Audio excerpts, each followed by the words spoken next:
Olá, estudantes! Chegamos em nossa quarta videoaula. Nesta aula, estudaremos sobre biotecnologia. Peguem seu caderno didático, a caneta para anotações necessárias. Então, vamos lá. Então, biotecnologia e engenharia genética é o nosso assunto de hoje, que é um assunto que traz algumas inovações tecnológicas. Nós temos aqui, então, uma figura mostrando quais são as aplicações da biotecnologia. Mas primeiro, qual é o conceito de biotecnologia? É um conjunto de práticas relacionadas a interações biológicas, que podem originar novas substâncias, formas de produção ou até mesmo novas espécies. Então, nessa figura, nós podemos então mostrar para vocês quais são as aplicações que a biotecnologia tem. Nós temos aí as fermentações industriais, que podem ser implantadas na produção de produtos comestíveis, cultura de tecidos e células, que são muito úteis para a reconstituição de pessoas que sofreram acidentes ou até mesmo de transplantes de pele. Temos a clonagem, que é uma técnica muito utilizada principalmente na área da agricultura, análise do DNA, que é utilizado na investigação criminal, nós vamos ver um pouquinho sobre isso mais à frente, transformações genéticas, uso de micro-organismos na agricultura, que vão auxiliar na produção mais eficiente dos alimentos, controle biológico, onde nós temos pragas, que são espécies que são utilizadas, que são mais competitivas junto com outras espécies. Então, é o uso controlado das espécies de seres vivos, evitando assim o uso intensivo de agrotóxicos. Produção de vacinas, que vem aí sendo inovado a cada ano, novas vacinas para proteger e imunizar a população, melhoramento genético, principalmente em espécies de culturas que nós temos, e por último a produção de fármacos, que é a produção de remédios que são utilizados para a população. Logo a seguir nós temos então as áreas da biotecnologia, onde que são empregadas essa biotecnologia, como que ela é utilizada e para quê. Então, nós temos as áreas do DNA recombinante, os transgênicos, a clonagem, células-tronco, terapia gênica, biologia sintética e a investigação criminal. Quais são os principais setores que são beneficiados, então, com essa biotecnologia? Na agricultura, produção de alimentos transgênicos, que são alimentos mais resistentes às pragas e também a questão do uso excessivo de agrotóxicos e também de adubos químicos. Na medicina, no uso de células-troncos e da clonagem para auxiliar pessoas que tiveram problemas de acidentes, queimaduras ou transplantes, ou alguma doença genética que possa ter alguma utilidade, essas células-tronco, acidentes de carro. E a genética atual, que envolve o quê? O mapeamento dos genes em diversas espécies de seres vivos por meio do Projeto Genoma. Então, o Projeto Genoma, ele vai estudar toda a carga genética de uma espécie. E uma das utilidades dela é para verificar se tem, no caso da espécie humana, se tem doenças, se há possibilidade de prevenção dessas doenças. A engenharia genética, então, faz parte dessa biotecnologia. Nos últimos anos, ela vem crescendo consideravelmente. Em que consiste a engenharia genética? Técnicas de manipulação do DNA em espécies de seres vivos para diferentes fins. Então, essa engenharia genética ela é implementada em quase todas as áreas da sociedade humana. Como que é utilizado essa, então, engenharia genética? As ferramentas que são utilizadas, enzima de restrição, enzimas ligases e os plasmídios. Como que é isso? A enzima de restrição são enzimas que vão cortar o DNA em locais pré-determinados. A seguir nós vamos ver uma figura e nessa figura vai estar mais detalhado como que funciona isso, como que é esse cortado DNA. As enzimas ligases, o próprio nome já indica, ele está ligando. Didaticamente é utilizado o termo colagem, ou seja, como se fosse uma cola que vai então unir os fragmentos de DNA que são desejados para um determinado fim. Os plasmídios, por fim, então, é o DNA circular da bactéria. Como a bactéria é um ser muito simples, um ser procarionte, então ele não tem aquele aparato que tem uma célula eucarionte, os plasmídios são então utilizados para essa engenharia genética. E como a bactéria ela se reproduz muito rapidamente, então há uma produção de uma determinada substância que é utilizada nessa técnica. Vamos então entender como que funciona isso daí. Essa figura mostra para vocês como que é esse corte e como que é depois dessa ligase. Aqui nós podemos verificar uma figura que tem simbolizando uma tesoura, que é uma forma didática do aluno poder entender. Então nós vamos pegar então o plasmídio. Esse plasmídio aqui, essa parte vermelha, ela é a parte da bactéria, é o DNA da bactéria. Então nós vamos cortar uma parte desse DNA, ou seja, que vai ser utilizado através da enzima de restrição, que ela vai retirar um fragmento de DNA. Em outra situação, o DNA de interesse, nós colocamos aqui para ficar mais fácil de visualizar, é o DNA azul, ou seja, é uma determinada característica que tenha interesse na produção de uma determinada substância. Então, esse DNA aqui, vamos dar o exemplo daqui da insulina, que é um hormônio humano que é produzido através dessa técnica. Então, esse DNA, que é retirado esse fragmento, ele mais tarde, então, ele vai ser colocado nesse pedaço que foi retirada a primeira enzima, a primeira parte do DNA.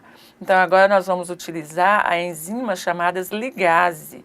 Essa enzima ela funciona como uma cola, é um termo didático para que você possa entender melhor. Então, vou pegar o meu DNA de interesse, o meu fragmento de interesse, vou unir as outras partes do plasmídio e esse DNA agora vai fazer parte do DNA da bactéria. Aí esse DNA, então, ele novamente é introduzido na bactéria. E a bactéria, como ela tem uma rápida reprodução, e a reprodução dela são produzidos e os seus filhos, ou seja, a sua descendência, ela é idêntica à primeira célula, então nós teremos a nossa proteína ou o nosso hormônio sendo produzido em larga escala. Então nós podemos verificar nessa figura que agora já tem a produção dessa proteína ou hormônio. No nosso caso aqui, que é a insulina, é um hormônio que está sendo produzido. Então, é produzido em grande quantidade. Aqui nós temos o fragmento que foi colocado, que é o fragmento humano, que vai determinar a produção da insulina. A insulina, antigamente, antes dessa data, era utilizada a insulina de porco para seres humanos, mas havia o problema da rejeição. A partir de 1976, foi então possível produzir a insulina humana através dessa técnica de DNA recombinante, introduzido na bactéria, e a bactéria assim se multiplicando rapidamente e produzindo a substância necessária.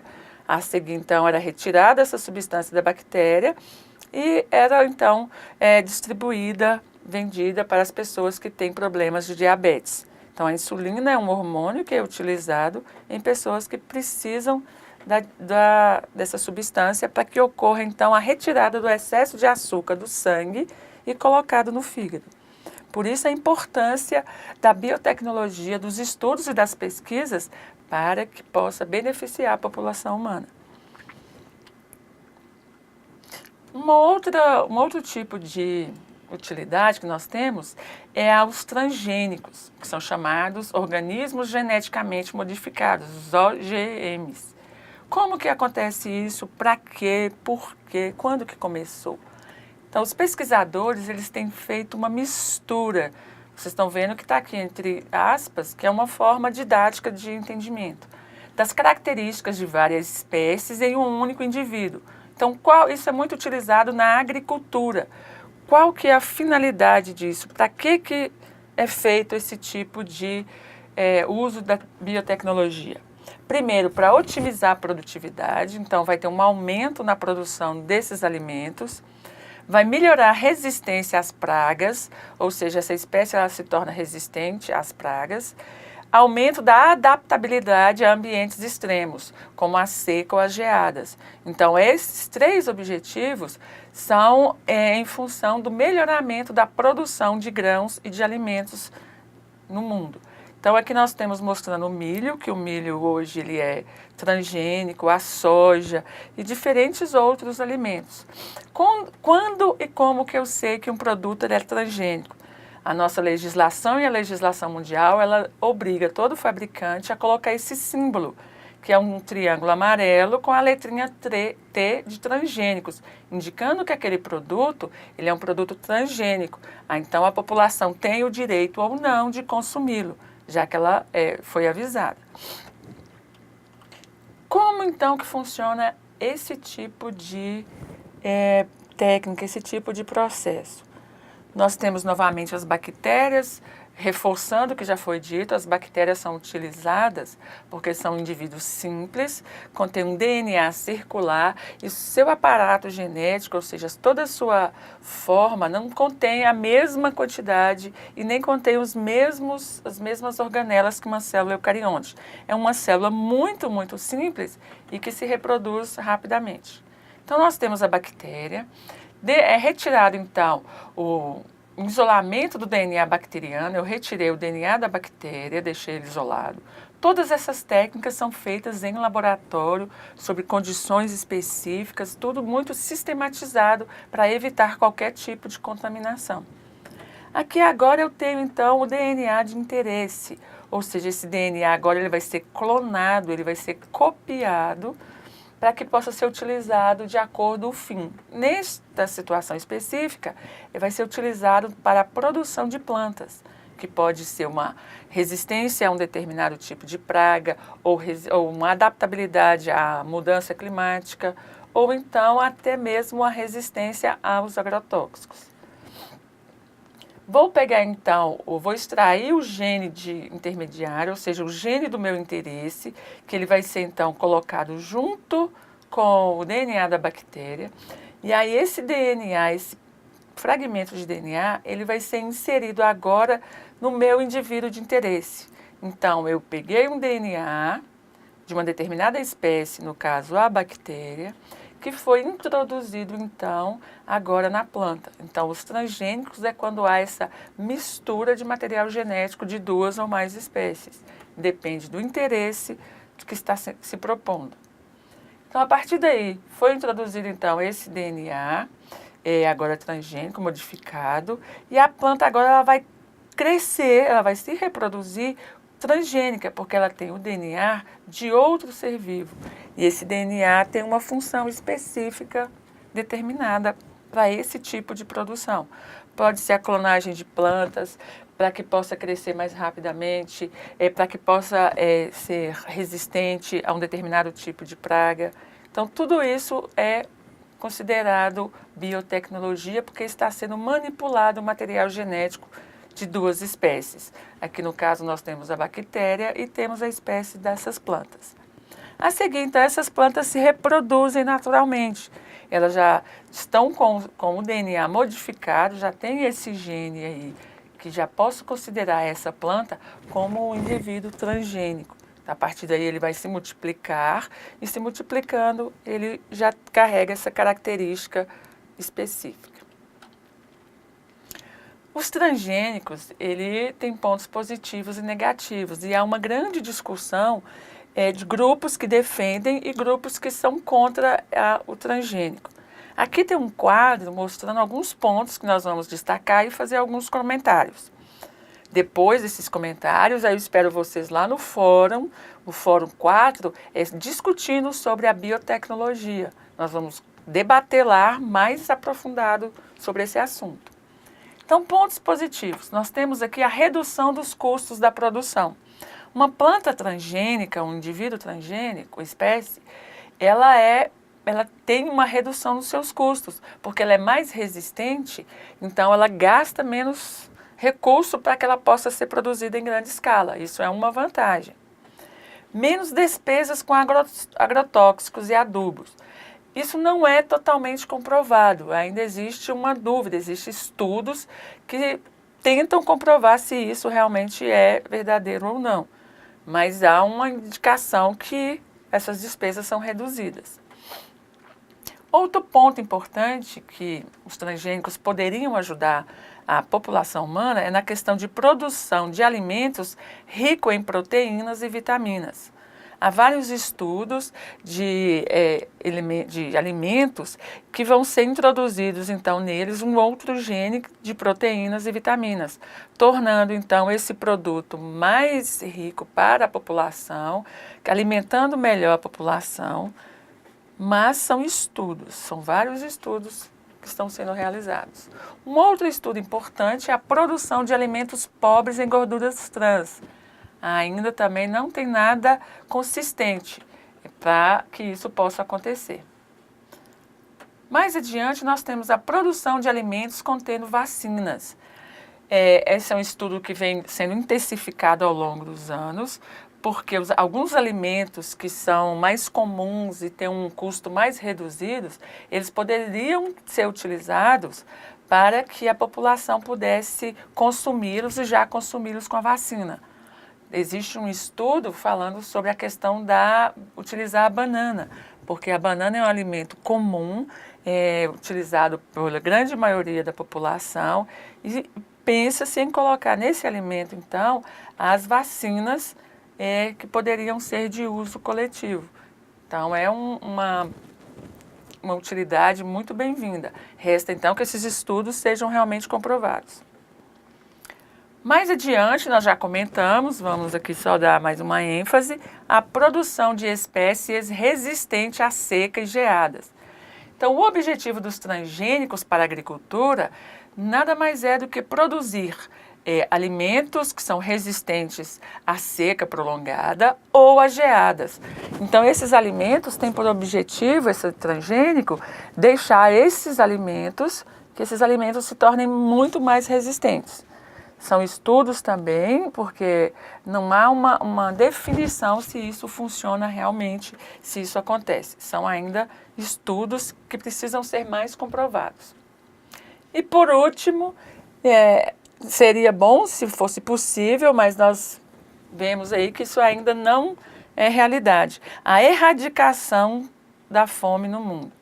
Vocês podem perceber que, apesar de uma tentativa que isso aconteça, ainda existe muita fome no mundo, principalmente nos países ainda em desenvolvimento, países que vivem guerras constantes, a falta de alimentação e o índice de desenvolvimento dos países são muito baixos, em decorrência de um dos fatores, a fome e a falta de alimento nesses países.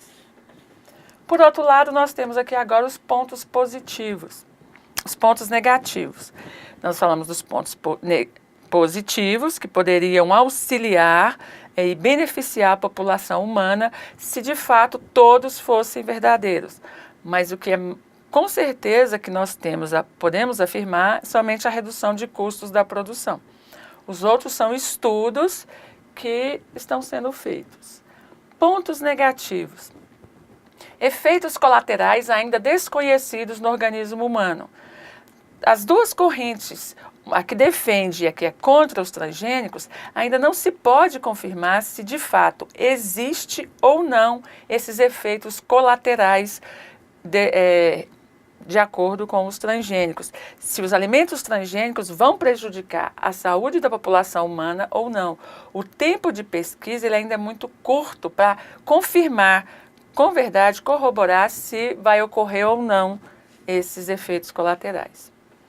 Uma outra questão fundamental e que está presente, sendo falado, nos últimos anos vem ganhando aí a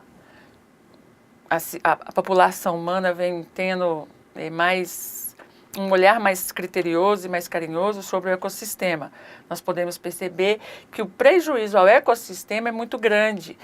Quando é introduzida uma espécie diferente em um ambiente que não é um ambiente natural dela, nós podemos causar um desequilíbrio ecológico, podemos provocar que aconteça uma espécie se adaptar muito melhor, não sendo o seu habitat natural, e aí prejudicando outras espécies que podem até chegar à extinção. O surgimento de superpragas. O que acontece aqui? Existe então uma determinada espécie. Ela foi então modificada transgenicamente para evitar o ataque das pragas. mas nós sabemos que quando as espécies estão no meio ambiente, existe a evolução, existe uma coevolução, que é uma luta de competição entre as espécies, entre quem ataca e entre quem está sendo defendido.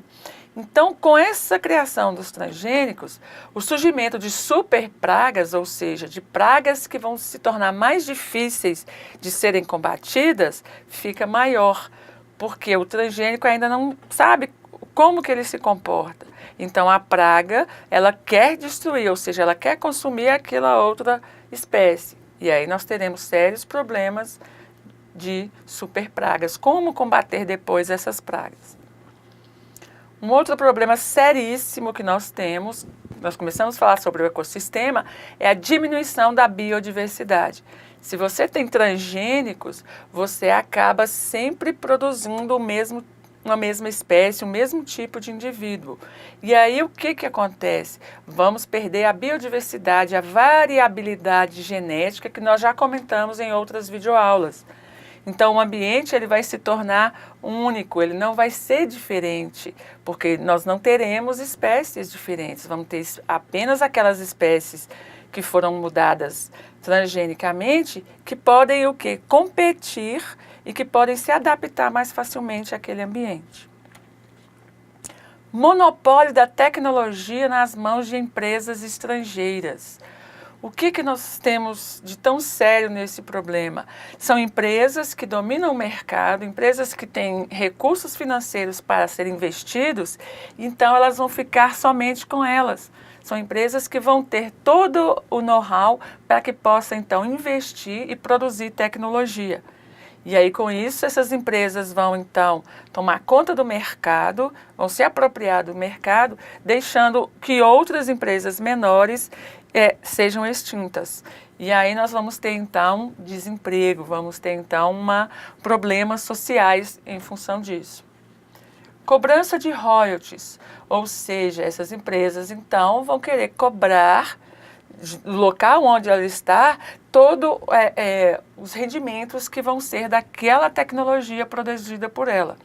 Novamente, vamos entrar então em problemas sociais, em problemas econômicos diante de determinado país que estiver abrigando essas empresas. Eliminação dos pequenos produtores agrícolas. Isso é muito sério, porque nós temos uma grande população no Brasil que elas têm o seu rendimento através de produtos agrícolas, de pequenas propriedades rurais. Se temos então as grandes empresas com os monopólios que produzem a tecnologia, vão produzir sementes mais resistentes, sementes mais competitivas, então estes pequenos produtores vão ficar em desvantagem. Eles não terão como competir porque não vão ter recursos para empregar na sua pequena propriedade. Então isso é um problema muito sério também. E por último, em decorrência desses outros que nós vimos aqui, é o aumento do desemprego. Se tem a tecnologia, se tem as máquinas, o que acontece? A pessoa que trabalha no campo, o produtor rural, o lavrador, ele perde o seu local de trabalho para as máquinas. Então é um tema polêmico, a questão do tema dos transgênicos. Aqui estão apenas citados alguns pontos positivos e negativos. Deem mais uma olhada, reflitam sobre esse assunto, discuta com o seu colega para que depois nós possamos discutir todo mundo lá no fórum e cada um dando a sua opinião, se é a favor, se é contra, por quê, ok? Então vamos passar para frente. Clonagem. A clonagem era vista como uma coisa de outro mundo, uma coisa que não era muito bem desejável. Hoje se sabe que a clonagem ela auxilia em muito a população humana em diversas situações. O que não é permitido é a clonagem de seres humanos, devido às questões éticas. Mas a clonagem ela pode ser feita para que a população tenha um determinado benefício sem que a ética seja aferida, sem que a ética seja, como é que nós vamos dizer? Sem que seja ofendida a ética. Então vamos lá. O que essa clonagem vem de copiar? Então lá em 1997 foi quando surgiu o primeiro cientificamente falando, o primeiro indivíduo clonado, que foi chamado de ovelha Dolly. Nos artigos que foram publicados na época, para que se chegasse a essa ovelha Dolly, foram aproximadamente 234 tentativas. Por isso a questão da ética na produção e na clonagem de seres humanos. Né? Como que vai clonar um ser humano se teve aqui nessa situação, por exemplo, 234 tentativas. Então vamos explicar o passo a passo, como que funciona. Aqui é uma rápida abordagem para o entendimento de vocês. Primeiro, o que é feito? Vão então ser retirados células de animais clonados, ou seja, vai retirar os genes desse animal. Os genes estão aonde, só para a gente lembrar? Fica no núcleo da célula. Então aqui tem uma figurinha mostrando o DNA. Então, o DNA, o gene é um fragmento de DNA. O DNA está localizado no cromossomo, que fica dentro do núcleo da célula. Então, em uma outra parte, então, primeiro retiramos esses genes. Aqui dá um outro óvulo, vai ser retirado de um animal. Então, aqui eu vou pegar o núcleo, essa célula. Em seguida, eu vou tirar aqui, então, o óvulo dessa célula, desse animal. Vou deixar apenas a célula sem o núcleo. Agora, eu vou dar, a técnica, ela consiste em dar picos elétricos, ou seja, pulsos elétricos, para estimular esse DNA a funcionar, para que ele possa, então, começar a se duplicar. Aqui no terceiro item, o que está acontecendo? Como que eles vão dando sequência a essa clonagem? Então, eles vão utilizar os pulsos elétricos novamente, vão pegar o DNA da célula do animal que foi clonado, neste caso, e vão introduzir na célula do núcleo, que é o núcleo oco dessa ovelha. Então, eu retirei dessa ovelha que será clonada o núcleo dela, eu vou pegar o DNA, que contém as características físicas, vou introduzir nesse núcleo, que foi retirado o DNA dele, e aí então eu vou ter aqui, utilizar uma célula de um animal com o núcleo de um outro animal.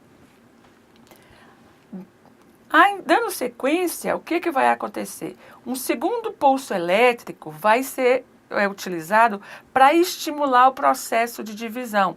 Nós precisamos aqui agora que essas células se multipliquem, que é quando começa então, se fosse uma reprodução, se fosse uma fecundação normal, as células estavam se multiplicando para originar todo o formato do ser vivo. O ser humano ia formar todo o corpo do ser humano, se fosse de um animal, iria formar todo o corpo de um animal. Então, as células, elas precisam se reproduzir. Nesta situação, é um processo de divisão. A divisão aqui é para multiplicar essas células. Então, agora eu já tenho várias células, então aqui já está tudo multiplicado. Eu vou agora pegar, então, essas células que foram clonadas e vou introduzir, então, num animal. Nesse caso aqui é este animal. Então, o embrião vai ser implantado no útero da fêmea, que vai servir de barriga de aluguel. Ou seja, eu preciso que essas células se desenvolvam, que esses embriões se desenvolvam. E ele precisa de estar, então, no útero de um outro ser vivo. Então, ele introduziu aqui os embriões e vai aguardar, então, o desenvolvimento desse embrião. Ao final do processo de gestação, então, vai ser produzido, vai ser originado um animal clonado. Então, vamos perceber, esse animal clonado, ele é parecido com este animal, porque foram as células do DNA deste animal que foram retiradas para ser clonado. Esta outra ovelha aqui, que tem a carinha escura, ela serviu apenas de mãe de aluguel. Foi só a barriga dela, o útero dela, que foi utilizado para o desenvolvimento dos embriões. Então, percebam que esta ovelha é idêntica à primeira, porque carrega as mesmas características genéticas.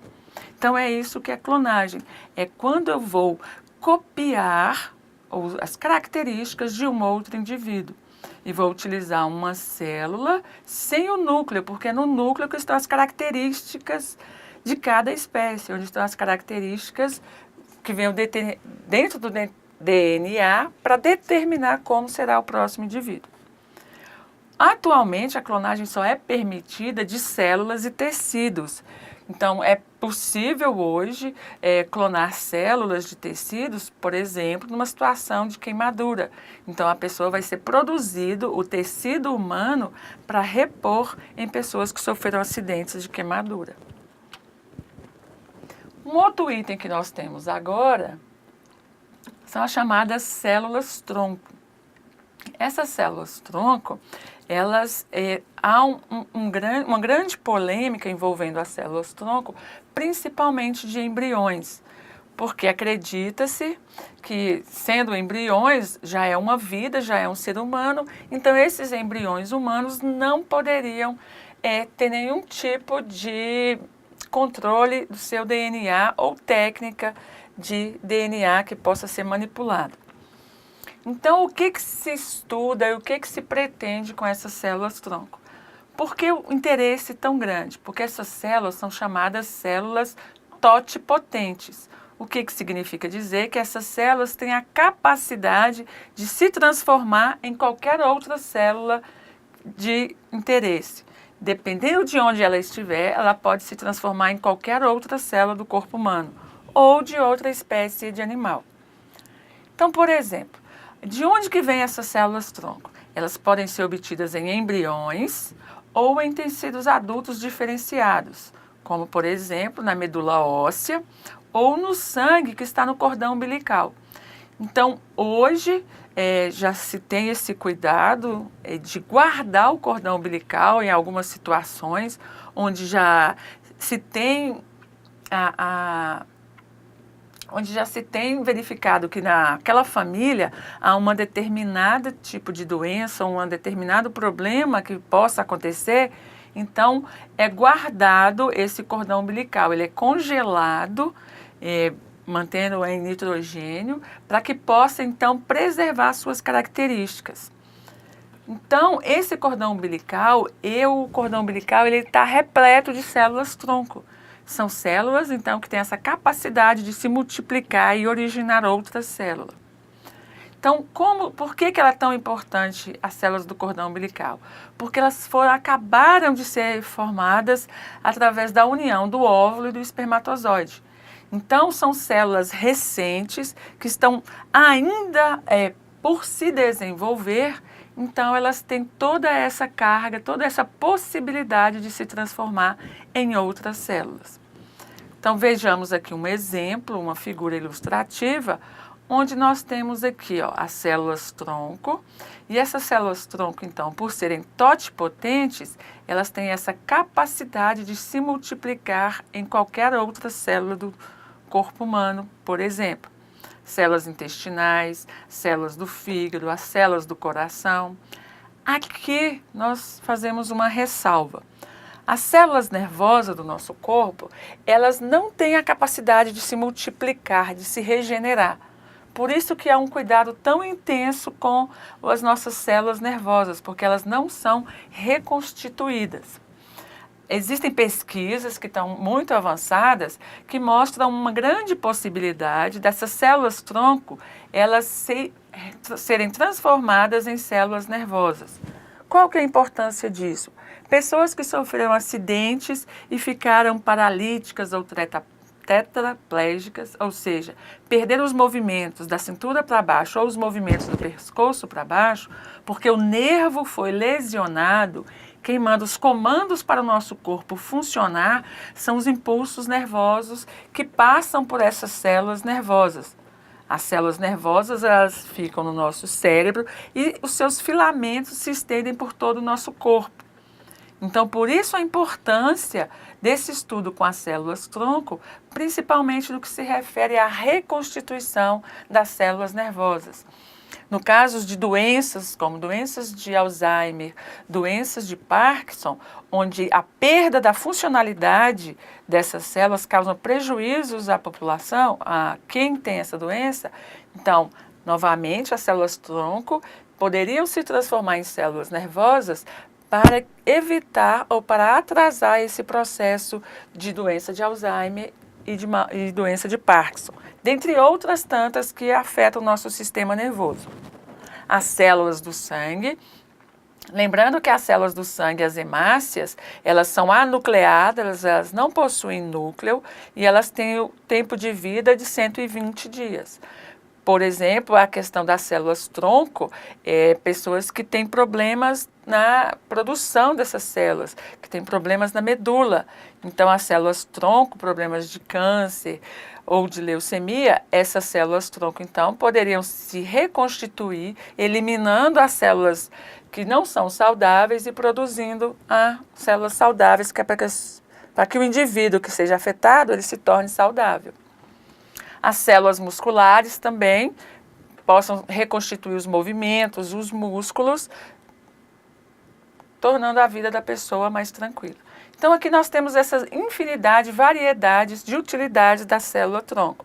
Lembrando que ainda há uma grande questão religiosa e ética também na utilização desses embriões. Terapia gênica. Em que consiste a terapia gênica? Então, os estudos indicam que pode ser feita uma correção em determinadas situações genéticas. Como que pode ser feito isso? Através da utilização de vírus, que é um ser muito simples, então ele pode ser modificado em laboratório, introduzido no seu interior genes que vão substituir os genes defeituosos. Lembrando que todos esses processos de biotecnologia são feitos em laboratórios com controle rigoroso e sistemático dos processos, dos procedimentos. Então, como que é realizar então essa terapia gênica? As células que têm esse defeito genético, elas então são retiradas do paciente e são reservadas, são deixadas guardadas de forma adequada.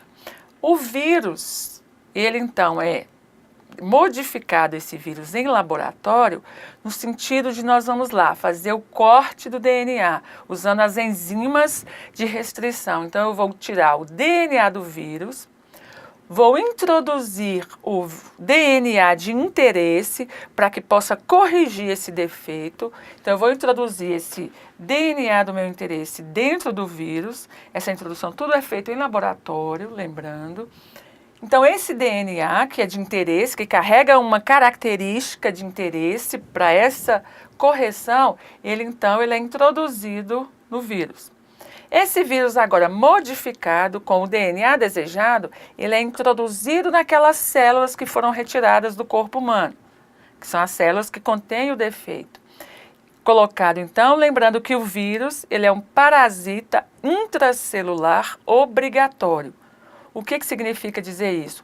O vírus só se reproduz estando dentro de uma célula. Então, intracelular, dentro da célula. Fora da célula, ele é um ser que não se reproduz. Aqui foi colocada em laboratório uma técnica utilizada para a conservação dele. Então, a partir de agora, esse vírus já modificado, com a característica de interesse, com DNA de interesse, é colocado então dentro da célula. Essa célula agora começa, então, a ter a reprodução desse vírus com DNA de interesse. Então, aí agora essa célula começa a se multiplicar com o DNA que nós queremos. Voltamos, então, a célula para dentro do paciente, para que essa célula dentro do paciente, ela se multiplique através dos processos de divisão celular e ela comece, então, a liberar esse DNA com essa característica corretiva. Com isso, agora então a gente pode perceber que é uma tentativa de corrigir o defeito genético que esse paciente teve.